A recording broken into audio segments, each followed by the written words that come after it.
Olá, tudo bem? No presente módulo, vamos observar os instrumentos que a Justiça do Trabalho possui para acesso a dados cartorários e de registro civil que poderão servir de prova de fraude à execução, ou ao menos possibilitar a abertura de um leque de opções para uma execução que ainda não esteja inteiramente garantida. O primeiro desses instrumentos é o SENSEC, e a partir de agora eu vou dividir a minha tela para que a gente tenha a chance de justamente tratar desses dois instrumentos, o SENSEC e o CRC-JUDE, ok? Pois bem, começando pelo SENSEC. Então, estamos aqui, mais uma vez, tratando das inovações e estratégias para a utilização dessas ferramentas de pesquisa na nossa aula 8, e agora começamos a falar do SENSEC. Pois bem, o SENSEC nada mais é do que a Central Notarial de Serviços Eletrônicos Compartilhados, administrado pelo Colégio Notarial do Brasil. Seu objetivo, e aí eu estou tratando do objetivo do próprio SENSEC, é gerenciar banco de dados com informações de testamentos, de procurações, de escrituras públicas de qualquer natureza, em especial separações, divórcios e inventários lavrados nos cartórios brasileiros. Vejam, por que esse dado é tão importante para a Justiça do Trabalho e para uma execução trabalhista? Primeiramente, porque não raro acontece mudança de estado civil do executado para utilizar com intuitos fraudulentos em relação à execução, se utilizar de um divórcio de fachada, com o propósito de esconder, de omitir o seu patrimônio, inserindo esse patrimônio no nome da ex-esposa. Então, cria-se uma ameação fraudulenta em cima de um casamento que nunca se desfez, porque o matrimônio é mantido no plano fático, exclusivamente com o propósito de salvaguardar uma parte do patrimônio, quando não a maior parte do patrimônio, de eventuais execuções que o devedor venha a sofrer. Além disso, a partir desse sistema do SENSEC, é possível descobrir a existência de possível procuração em favor de terceiro que não consta em quadro de sócios. Então, a partir dessa situação, em especial quando existe uma fraude e não há confiança plena entre os agentes fraudadores, você vai poder descobrir se existe alguma figura laranja ou ainda se existe algum sócio de fato que está escondido por trás desse empreendimento, dessa empresa que está sendo executada.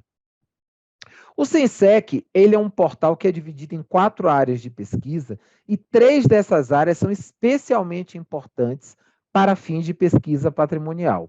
A primeira delas é a CEP, que é a Central de Escrituras e Procurações. Essa Central de Escrituras e Procurações, através dela você vai conseguir pesquisar procurações e atos notariais, como escritura, as revogações que venham a acontecer, a renúncia a atas notariais. Outra área de pesquisa muito importante é o Registro Central de Testamentos Online, porque vai identificar testamentos públicos e instrumentos de aprovação de testamento cerrado. E muitas vezes é a partir da verificação desses testamentos que se vai conseguir patrimônio para garantir a execução.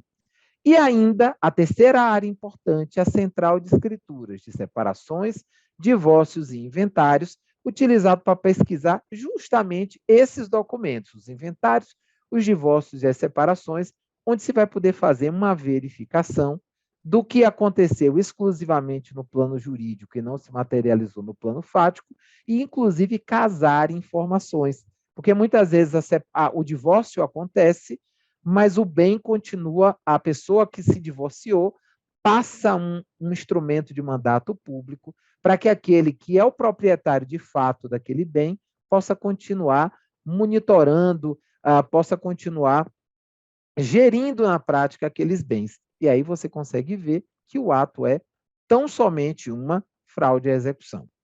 Mas além do SENSEC, o CRC-JUDE é outro instrumento muito importante para a verificação dessas situações atinentes a registros. A CRC-JUDE é a Central de Informações de Registro Civil. Ela é um pouco diferente da SENSEC, porque a SENSEC é um convênio nacional feito a partir do Tribunal Superior do Trabalho, de tal modo que SENSEC é um sistema de pesquisa que todo órgão jurisdicional vai poder fazer. Ao passo que o CRC-JUDE depende se o TRT respectivo tem ou não esse convênio. A maioria dos TRTs já tem, mas ainda há Tribunal Regional do Trabalho sem convênio com o CRC-JUDE. O objetivo é identificar eventuais cônjuges do devedor, a existência de casamentos que estão omitidos quando da aferição dos contratos sociais, porque nos contratos sociais os sócios declaram o seu estado civil. E tanto pode acontecer de alguém declarar seu estado civil de solteiro, casar no curso do tempo e não fazer a retificação, como pode acontecer, e não raro acontece, da pessoa já ser casada quando firmou o contrato social e, a despeito disso, falsear o seu dado com o propósito de ocultar bens em nome da esposa ou do marido. Aqui um detalhe importante que precisa ser levado em conta é que mesmo que o propósito não seja esse, mesmo que seja somente um esquecimento, os bens que estão em nome da esposa ou do marido, do executado ou da executada, poderão responder pela execução em razão da ameação. E aqui eu estou falando tanto das situações de comunhão total como de comunhão parcial, e vocês vão ver que em alguns casos também de separação total de bens. Importante que os bens do casal, nessa perspectiva de que os bens do casal garantem a execução, o Tribunal Superior do Trabalho, através da subseção de dissídios individuais 2, estabeleceu um precedente muito importante, onde se pontuou uma presunção relativa de que dívida contraída por um dos cônjuges se reverte em bem da família. Notem, é uma presunção juris tantum, mas já é um passo importante para o exequente, porque caberá, nesse caso, ao cônjuge prejudicado comprovar que aquela dívida, sob nenhuma perspectiva, se reverteu em favor da família, única hipótese em que aquele determinado bem vai poder ser excluído da garantia do juízo, ou pelo menos parcialmente garantido da garantia do juízo. Foi o que aconteceu no caso concreto do processo aqui demonstrado, aqui citado na transparência,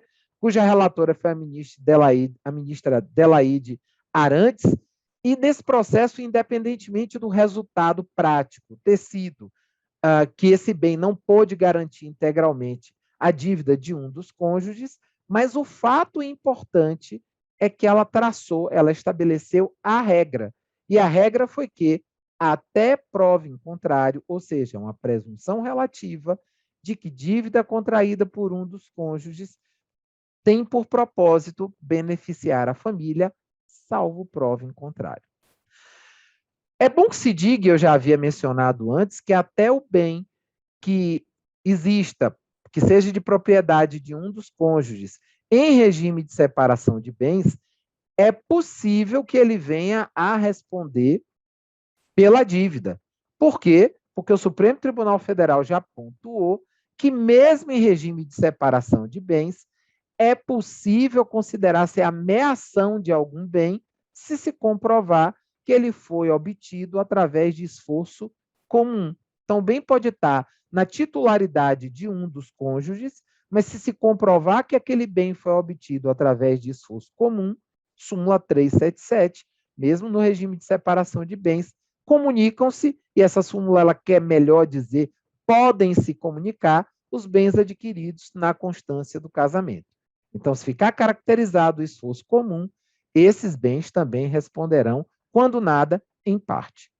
Pois bem, vimos então a situação, e situação bem importante, referente a esses sistemas, e é bom reforçar que, a partir desses instrumentais, é possível ampliar bastante o leque de patrimônio passível de constrição, em especial quando o devedor se dispõe a utilizar terceiros para esconder o seu patrimônio, frustrando o interesse dos exequentes. Gravem bem esses nomes, SENSEC e CRJUDE. Podem ser muito úteis no futuro.